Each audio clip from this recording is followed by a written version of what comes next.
Norma, 1937, Dallas, Texas. Okay. Let's go back. Talk to me about life when you were just a little girl. I can tell you that the day I came home from the hospital, my grandmother told me it was snowing, which is very unusual for Dallas. Sure. And she made ice cream for my mother. And I said, well, why didn't you make any for me?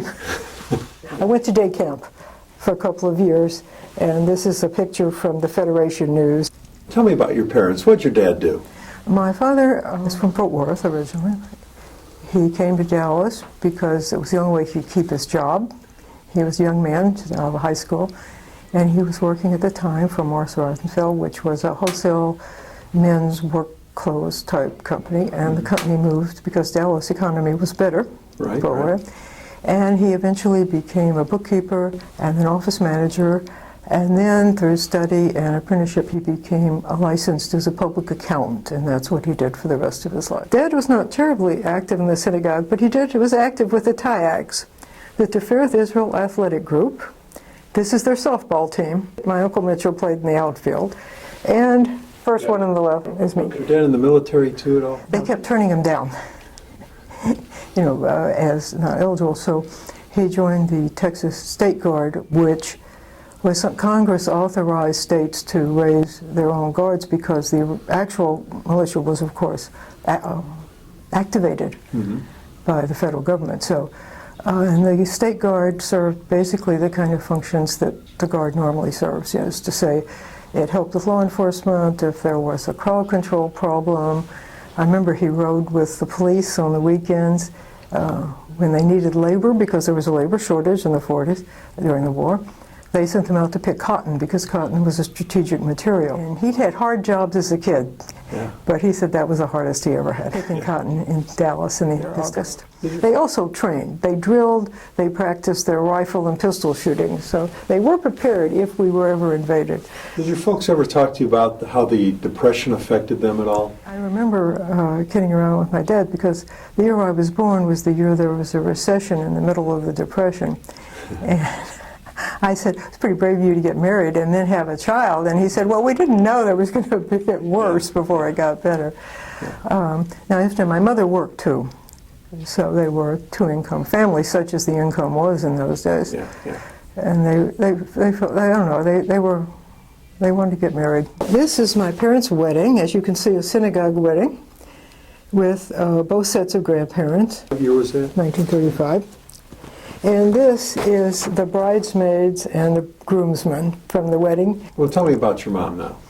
My mother was born in Dallas. Her name was Rose Lee Laufer, L-A-U-F-E-R, the daughter of Lena and Morris Laufer. She went to Colonial Hill Elementary School and graduated from Forest Avenue High. And then she got a job at Ground Silver, which was a 5-and-dime store, large one, downtown Dallas. And later she worked as a saleswoman at A. Harrison Company. My father also worked downtown. And they met because he was living with a family about a block over from where my mother lived with her parents.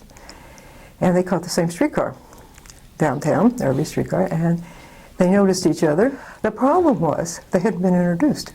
Eventually my mother found a friend, a girlfriend, who had met him at the home where he was staying and said, introduce me. And next time all three were on the streetcar together, she did. My mother didn't just work and be active in organizations. She also had things she did for pleasure. She was a singer, and she sang at weddings, organizations, all that sort of thing. She formed a singing group at Tifereth Israel, not for services, but for other events. That thing. She and the rabbi's wife were both singers and enjoyed that. But she also played bridge with friends, and she also played mahjong with them. And, part of Dallas Jewish life among women in the 1940s was playing mahjong. Your grandparents, tell me about them. My grandfather, Morris Laufer, was born in 1885 in Poland. And my grandmother, Lena Laufer, was born also in Poland in 1880. She was born in Rodham, and he was born in Lodz. They went to England from Poland, where their oldest child, my Uncle Mitchell, was born in London. And then my grandfather came to America before World War I, 1905. Now, my grandfather came in through Galveston and landed there and took the train to Dallas, where he went to work for Sanger Brothers. And then a few years later, my grandmother followed him to Dallas with my Uncle Mitchell. And my grandfather worked for Sanger Brothers first as an elevator operator. You didn't need to know a lot of English. Elevator operator had to be very skillful at landing the elevator at the right place. And in a department store, he had to, or she had to rattle off what was on that floor. But of course, they didn't have to understand what they were saying. They just had to memorize it. Later, he had other jobs with Sanger Brothers, a major Dallas institution, department store. A job he got eventually with Sanger Brothers was to buy textiles for their wholesale operation. And he traveled to Mexico and Central America, learned Spanish, to add to his several other languages he already knew. He spent most of his life as a salesman in the women's wholesale apparel business in Dallas. In 1945, he was a salesman at Ruth Friedman and Company, women's dresses, wholesale, and I remember visiting him down there on Commerce Street. My grandfather belonged to Fairth Israel, and if you looked, you would find his picture as a president, and you would also find some memorial plaques. My grandmother was not active in that sense, but of course her responsibility was to keep the Jewish home. Of course, Friday night dinners with family, large family gatherings, and Thursday was shopping day, and we went with my grandmother to the kosher meat market on Colonial, I believe it was. My grandmother's father had been a butcher in the old country. She'd worked in that shop, so she thought she knew as much as the butcher did. So they had interesting conversations, unfortunately in very rapid Yiddish, too fast for me to follow, but she definitely got her way and got the bargain she wanted from him. And we did the general shopping as well at A&P. And then, of course, her Friday was taken up preparing the dinner, and then at dinner, of course, my grandfather would say the blessing over the wine and bread. But the holidays, I'll just touch on a couple of them. For example, Yom Kippur, the Day of Atonement, my grandfather waving chickens over my head. That is not the official name for it. While he read the prayers, he would circle a rooster over the men, a hen over the women, and a little chickie for me. And my grandmother's big job came the next day because she had to make sure the food was prepared when the adults came back from synagogue and had been fasting all day. My grandfather spoke excellent English, I would say without an accent. My grandmother did not leave the house much. She knew enough English to, if she had to talk to somebody like at the A&P or, something like that, and converse with, non-Jewish people she knew. But she spoke at home, she spoke Yiddish. I only spoke English, but I understand what she was saying and she understood what I was saying. Of course, Yeshua was not a home effort, but we usually drove to work to Fairth Israel. We lived in South Dallas on Wendelkin Street, and Fairth Israel was on Grand. And we drove, not being, my father, mother, and I not being observant, or my grandfather. My grandmother was, and she got upset. One year she got really upset at the thought of driving to the synagogue, which of course you're not supposed to do. So she set off walking. The problem was she wasn't supposed to walk on her own a lot. Had illnesses. We had to get in the car and track her and find her and urge her to get in the car before she would come. But she was very serious about her observances. At one point in Dallas, they lived too far away. I forget where they lived. My grandfather could only come on weekends. And so it was too far in those days on the wagon to bring meat. So she was basically a vegetarian for those periods. We usually bought the chickens in the meat market, but she kept chickens in the backyard.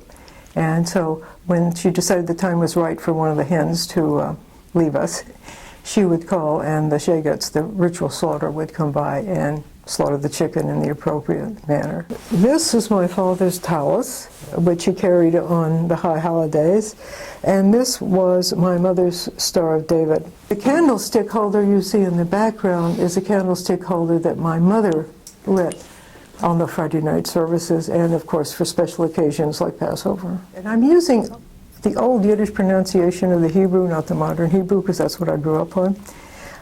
We would build the hut that you're supposed to eat in during Sukkot, and we were on the side of my grandparents' house. My father and uncles and other men would build it with my grandfather supervising. I enjoyed it because it was like eating a picnic at home. I didn't think then that my grandmother and mother and aunts were having to carry the food back and forth from the kitchen. Sim Pastora wasn't at home. That's where we celebrated in the synagogue. And we got little bags of goodies to celebrate the change. And what us kids would do is we would get our bag at Tiferet Israel. Then we would walk over to what was called the Rumänische Show and get bags from there. And then we would walk over to the Sochem synagogue and get their bags. But fair's fair, and they were doing the same thing in reverse, the kids were. Hanukkah was, of course, at home. And I helped my grandfather light the candles every year. My grandmother made the appropriate food, the princess. Purim, she made the humantaschen at home. Prune generally, but also some poppy seed. My father had grown up on poppy seed. His parents were from Lithuania, and apparently they were into poppy seed, not prune filling. Passover was the big one. The preparations were incredible. All of the regular dishes, pots, pans had been put away, the Passover ones taken out, cleaned, etc. And then my grandmother made just about everything from scratch. I mean, the horseradish from scratch. She made the wine in the cellar during the year. It was ready to go. Everything was from scratch. And of course, then the Passover ceremony, I think I was about 4 or 5. My first year in Sunday school, I got to ask the 4 questions during the Seder. I was very proud of myself, rattling off the Hebrew and English, and got through it okay. I rarely stayed awake for the whole service because either the first or second night, because my grandfather conducted it. He not only read all the Hebrew, he also read most of it in English as well for those who didn't get the Hebrew, so it went on a long time. Now, we did a lot of other things too, of course, not Jewish related. We went to Fair Park in the summer, no air conditioning. Fair Park had the rides going and you could get fresh air out there. Of course, we all went to the state fair each year. Also, there's a picture in there of my grandfather all dressed up in his ice cream suit for the 36th centennial, but obviously I don't remember that. We had family picnics, and of course we got together to listen to radio and movies. And on patriotic holidays, my grandfather would, U.S. patriotic holidays, my grandfather would always hang a big flag out front because he was very proud of having been a naturalized citizen. He hung his naturalization papers in the hallway. He was also an active Mason, and he was very proud of that because when he first came to Dallas, the Masons did not accept Jews. So when they finally did and he was able to join, it became a point of pride with him to be serious about his membership in the Masons. Now, when you were a young child, World War II broke out. World War II broke out while I was a child. How did that affect your family? Well, as I said, my father tried to enlist and kept getting turned down. My grandfather served as an air raid warden.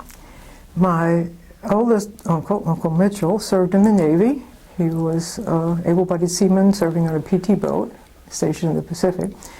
My Uncle Jaime, their second son, Jaime Laufer, served in the Air Corps in the medical division and was stationed in places like Egypt and Italy. We were very fortunate. They all came home. My Aunt Thelma, my Uncle Mitchell's wife, volunteered with the Red Cross. I was given a Red Cross outfit and taken down to Red Cross headquarters on a day they were being interviewed for the newspaper. So this was my war effort, along, of course, with collecting newspapers and saving the toothpaste tins and helping my mother, so to speak, when she was handing out the ration books. Where'd you go to high school? I went to some other grade elementary and junior highs. And then I became a boarder at Ursuline Academy. And went there for 3 years, and then I graduated from North Dallas High. After high school, it was off to college? Yes, I started college at SMU, went 2 years there, and my father had promised if I stayed at home and went 2 years to SMU, I could go anywhere I want. I don't think he expected me to pick Barnard College, which is in New York City, in Manhattan. And why did you? Because it was in New York City. New York was the movies and the radio and the stories in the women's magazines and the books. It was glamour, you know. Yeah, so yeah. I got to live in Manhattan on Broadway. And what was it, a culture shock for you? Actually, it was just so much fun. The culture shock was in a way the other way around. Most of the students that learned, I think I was the only Texan, I think there was one other one, Most of the students there were from the north. I mean, New York, New Jersey, up and down the, Massachusetts, up and down the coast. They, and I include the Jewish students, of whom there were many, were stunned to discover, they were stunned to discover somebody from Texas. Then they got stunned to discover somebody from Texas who was Jewish. Now, I thought that was perfectly normal, because as you gather, I grew up in the midst of Jewish Dallas, but they were stunned. So stunned that one time they were even more stunned to discover that on Passover, Jews in Dallas had seders.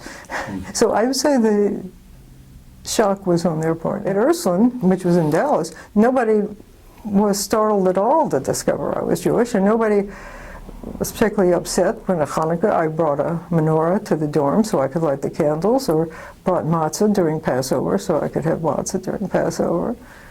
Well, actually, my classmates did ask me if they could have a taste of the matzah because they wondered what it tastes like. I didn't have to participate in religious observances at Ursuline. But I did have to take the academic religion course because it was part of the academics. And as my classmates to this day occasionally remind me when I see them, you got the religion award in junior year.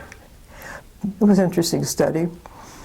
The rabbi thought it was interesting too, because I was going to confirmation class, you understand, during this time.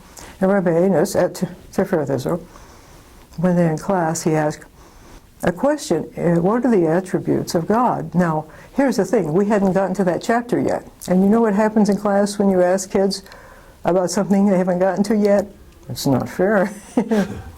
However, I got to thinking, and I thought, well, the Lord is the Lord. So I raised my hand and rattled off the attributes. Now, he knew perfectly well where I had learned those attributes, because he knew where I was going to school. He just looked at me and grinned, and then said, yes, that's right, because they are the same. Tell me about your career now. When I left Barnard, I came back to Dallas.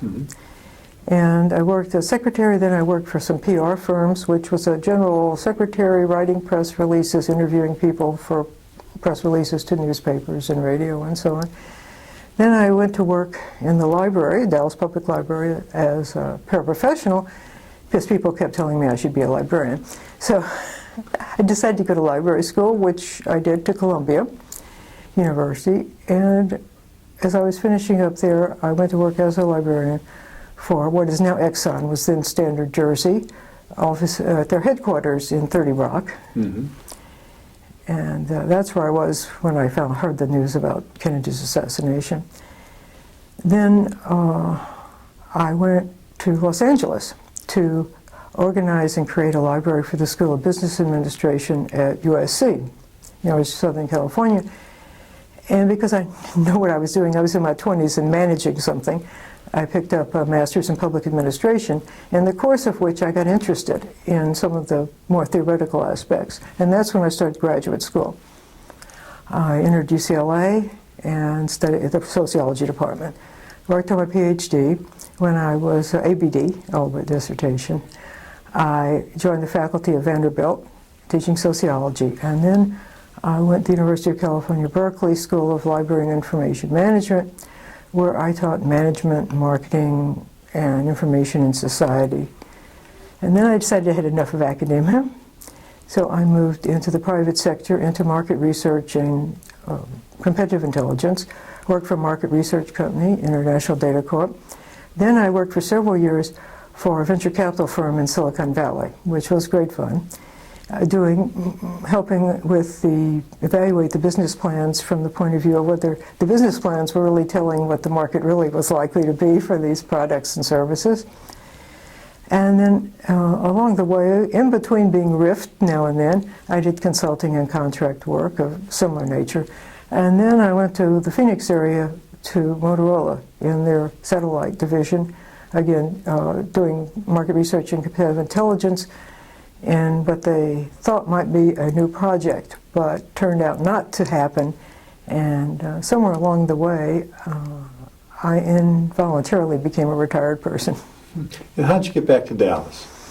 Well, I had been riffed, because they closed the whole division down, and it happened in the middle of the internet bust. Jobs were not plentiful, and I was already in my 60s, which is not a good time to job hunt these days. Nothing was happening. And I was getting frustrated, and I'd never taken to Phoenix. Some people fall in love with the desert and some people don't. I didn't. So it was either, what should I do? So I thought about going back to the Bay Area, San Francisco area, which I'd enjoyed. But I'd always intended to come back to Dallas. And I thought, you know, this time I'm not moving because I have a job or I'm going to a school that's somewhere else. I'll go where I want to go. Mm-hmm. So I moved back to the Dallas area. And how do you find the Jewish community now as you did back when you were a little girl? I have to say that I have not become very involved. I am a member of Temple Emmanuel, but I cannot claim to be involved with it. Of course, there are a lot more. There are more synagogues, and perhaps one of the biggest differences is that there are, I won't say there are more Orthodox Jews, but certainly the more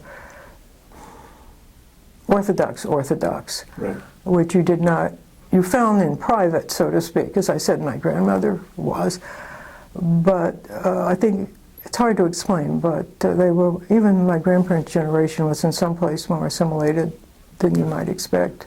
Now, when you were at UC Berkeley, Mm-hmm. the 60s, that was a very turbulent time. That's true, but you I got didn't there get right there. after. I got there after that, when it had become institutionalized, so that you'd be walking along campus, and somebody would be on the steps of Sproul Hall, which became famous during the 60s, right, and we saying, whatever they were protesting, let's occupy. And so people would go and occupy. The thing was, everybody was so used to it. It was just, somebody would say later in the day what's happening, and somebody would say, oh, they've occupied Sproul Hall again. I knew some people who'd been there during the 60s, and who had very different opinions among themselves as to whether it had been a good or bad period. You mentioned the Kennedy assassination. I was in New York. Daddy was, of course, in Dallas. How did that affect you? See, I was working in the library at corporate headquarters, and it was a small library. All the week before he came, Jerry, who also worked there, had been teasing me because there'd been all these things in the paper about all the bad things happening in Dallas.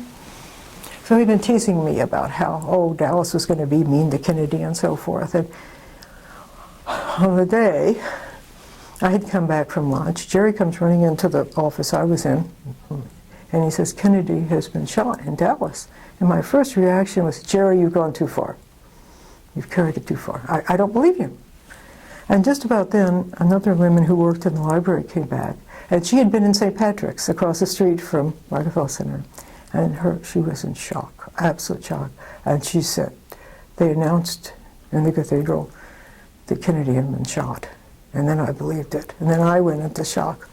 The word came down, we're closing for the day. And they closed early. And the fact that a major oil company closed early. Right. At any rate, I talked to my father later on the phone. Of course, we didn't have the internet and everything. He had been at the Trade Center waiting for Kennedy to arrive. It was incredibly shocking. I wish I had my dad's letters from that time, because he wrote me a lot of what was going on and the after effects. What advice would you want to leave to the next generation? I got through like putting one foot in front of another and accepting what happened and fighting for what I wanted to happen. I don't think you ever forget how you were brought up, and whatever it may mean to you when you're brought up, what you're brought up as, the town you're brought up in, the people you're brought up with, they never leave you. You did a great job.